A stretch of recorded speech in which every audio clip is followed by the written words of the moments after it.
pouvoir prendre votre retraite. À quel âge vous avez anticipé de prendre votre retraite? Est-ce que ça vous chicote? On est en pleine dans la période des vacances, là. Est-ce que vous êtes prêt à la prendre, votre retraite? Sylvain De Champlain, président de De Champlain Groupe Financier, est avec nous. Bonjour. Annie Boilard, présidente de Réseau Annie RH, aussi pour se joindre à la discussion. Merci à vous deux. Bonjour Isabelle. Bonjour. Bon, alors, on nous a souvent dit l'âge de la retraite, 60, 65 ans. Est-ce que c'est encore réaliste? On nous a même déjà dit Liberté 55 Oui, pendant des années. C'est vrai, Liberté 55. Quel beau concept. Un concept qui nous fait rêver en couleur. Mais qui fonctionne pas parce que comment on peut travailler pendant 30 ans de sa vie à bâtir une retraite alors qu'on a la maison, les enfants, l'endettement pendant des années pour être capable de vivre un autre 30 ans de vie avec l'inflation. C'est un beau concept, mais qui tenait pas la route. Annie, à quel âge en moyenne au Québec, là, en 2025, on prend notre retraite? Selon Statistique Canada, c'est 62 ans au Québec, juste au passage 64 ans en Ontario. Donc, on a tendance à prendre notre retraite un peu avant les 65 ans, mais on voit qu'on est dans ces eaux-là. Et ça a été longtemps une préoccupation parce que nous, notre main-d'œuvre, pendant plusieurs années, on a manqué de main-d'œuvre quand on parlait de la pénurie de main-d'œuvre. Et on savait qu'il y avait là un bassin d'employés expérimentés, motivés, engagés, des excellents représentants de l'employeur qui étaient disponibles comme bassin d'employés. Et on a tenté d'essayer d'étirer l'âge de la retraite un petit peu pour rattraper l'Ontario de façon à combler les besoins de main-d'œuvre que nous avons. Mais toujours est-il, là, c'est un petit peu derrière nous cette période-là, mais c'est autour de 62 ans. Puis est-ce que c'est trop jeune, 62 ans, avec l'espérance de vie qui a augmenté, avec le fait que présentement au Québec, on a de la difficulté à payer tout ce qu'il faut. On a eu une superbe décote cette année. Est-ce que 62 ans, c'est trop jeune? Et selon l'Institut québécois de planification financière, quand on fait des scénarios de retraite pour quelqu'un qui est à 65 ans, là, on met une espérance de vie de 92 ans. Et reculons en arrière, même par rapport au décaissement des fers pendant des années, ça se terminait à 90, 95 ans. Maintenant, l'âge est repoussé à 100 ans. On vit de plus en plus vieux. Il y a été des époques où il y avait un centenaire par ville. Là, il y en a 12 dans une résidence, dans la même RPA des fois. Merci Jeannette Bertrand de nous inspirer. Ben oui, c'est un beau modèle. Alors, c'est que la notion de retraite a changé. Si on recule 30-40 ans en arrière, on parlait de retraite. Nos grands-parents nous disaient, ou ça dépend, mes grands-parents, vos arrière-grands-parents à vous, disaient, il y a 3 étapes dans la vie. La première étape, étudie. Après ça, travaille. Puis après ça, tu prendras ta retraite, tu profiteras de la vie. C'est encore vrai qu'il y a 3 étapes, mais elles ne sont plus successives, elles sont superposées. Toute la vie, on doit étudier ou être en apprentissage parce que tout change tellement vite. Toute la vie, on doit travailler ou demeurer actif et toute la vie, on doit profiter de la vie. Mais ça, c'est intéressant parce qu'on l'intègre de plus en plus parce que moi, j'ai été élevée comme ça. Là. Mange ton pain noir tout de suite, t'en profiteras plus tard. Mais c'est quelque chose que j'ai eu de la misère à appliquer parce que j'ai l'impression qu'avec le temps, ça a changé justement. Puis les jeunes générations, même la génération Z, je pense que ça, on l'applique encore plus. J'imagine que sur le marché du travail, ça se paraît. Absolument. On les voit même arriver avec un nouveau concept qui s'appelle la micro-retraite, qui est l'idée de prendre une pause pendant sa carrière, un peu une retraite. Ça va être une pause de 9 mois, 1 an, là, c'est pas quelques semaines, c'est pas des vacances, puis c'est vraiment l'idée de faire quelque chose pour profiter de la vie, comme on le ferait à la retraite. C'est pas pour développer des nouvelles compétences ou retourner sur les bancs d'école, c'est vraiment soit pour ralentir, s'occuper des jeunes enfants, pour voyager, mais c'est vraiment dans l'idée de profiter de la vie. Et ça s'insère pendant la carrière, la micro-retraite. Certaines personnes vont en faire plus qu'une pendant leur retraite. Puis ça vient avec exactement profiter de la vie en cours de route, mais ça vient aussi parfois avec des défis par la suite parce que ce sont des années d'expérience qui n'ont pas été accumulées, des revenus qui n'ont pas été accumulés, mais aussi des dépenses qui se sont accrues parce que faut vivre pendant ces années de micro-retraite. Alors ça vient des fois, ça amène son lot de défis. Est-ce que c'est bien vu en entreprise? Puis surtout, si tu veux appliquer sur autre chose, le fait qu'il y a un trou dans ton CV, est-ce que ça peut nuire à l'embauche? Rarement maintenant, parce que les recruteurs sont bien habitués de voir des gens qui vont prendre des pauses professionnelles, que ce soit parce qu'ils sont des prochains aidants pour des fins personnelles, pour des micro-retraites ou autres. Donc, c'est pas comme si on va remettre de côté ces CV parce qu'ils sont atypiques.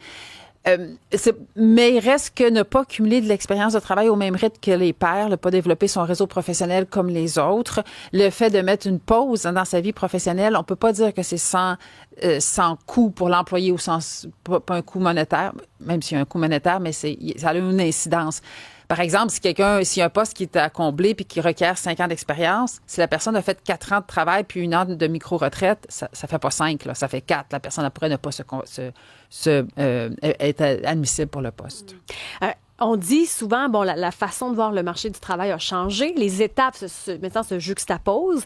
Est-ce que ça fait en sorte que les jeunes sont moins engagés au travail? Est-ce qu'il y a cette notion-là ou c'est une fausse perception? Je crois que c'est une fausse perception. Moi, je le vois plus comme les jeunes ont compris la notion de micro-retraite. J'ai appris ce mot-là avec vous tout à l'heure. J'aime beaucoup ça. La notion de déconnecter entre deux emplois ou de s'arrêter ou de prendre une sabbatique.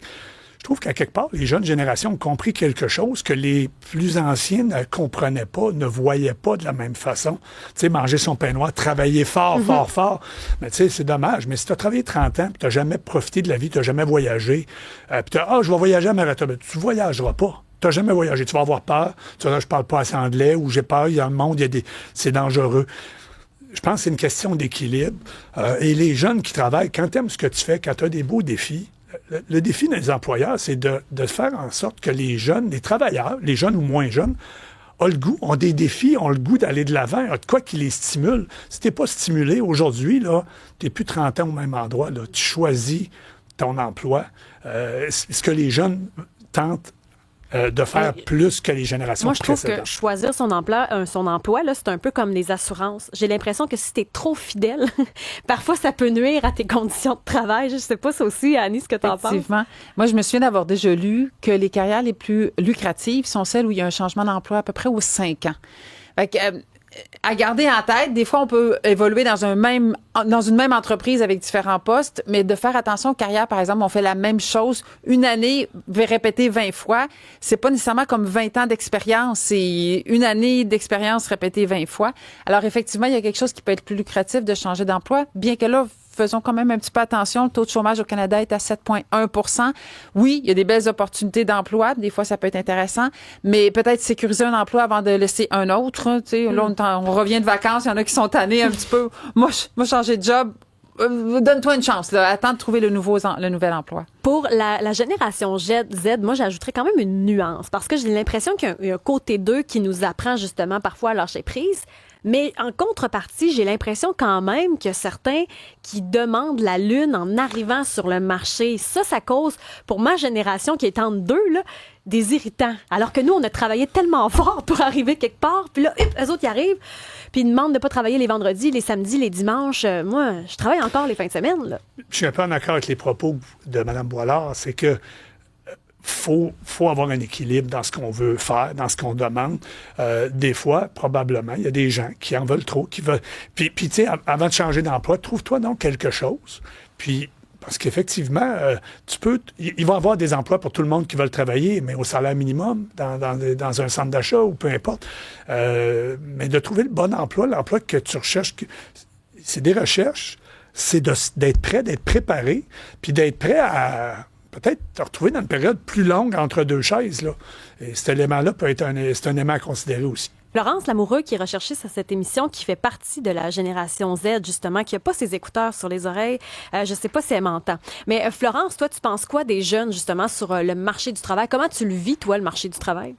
Mais moi, les écouteurs. vous aussi. Moi, le marché du travail, c'est sûr que j'ai l'impression que je suis pas comme la majorité de ma génération, parce que c'est ce que j'entends beaucoup autour de moi. Je sais pas trop ce que je veux faire dans la vie. Je vais me choisir un travail, puis après peut-être changer. Je vais prendre une pause, voir un peu ce que je fais entre mes études. Donc c'est vraiment là-dedans que je pense que les jeunes de mon âge naviguent. Mais moi, en même temps, j'ai toujours su ce que je voulais faire. Tu sais, là, je pense pas nécessairement, je pense pas à changer d'emploi. Donc tu sais, je pense pas que je représente la majorité des jeunes de mon âge. Rassuré, là, oui, c'est ça. Mais tu sais, on dirait que c'est vrai que je pense qu'on est une génération, j'ai l'impression que la majorité aime moins ce qu'ils font, peut-être. OK. Mais je sais pas, est-ce que c'est parce qu'ils nous ont manqué certaines formations? Est-ce que on sait réellement ce qu'on peut faire? Est-ce qu'on nous l'apprend vraiment à l'école? Je sais pas. On dirait qu'il y a pas grand-chose en 10 ans depuis que j'ai été au secondaire qui se sont améliorés de ce côté-là où on nous apprend plus c'est quoi les métiers, les choix qu'on a réellement. Oh, c'est intéressant, Annie. Et Florence, c'est intéressant parce que ça ressort dans les sondages également. On le voit qu'en général, la génération Z est un peu plus insatisfaite au travail que les autres générations. Possiblement une question d'attente, une question de lucidité, possiblement une question de formation également.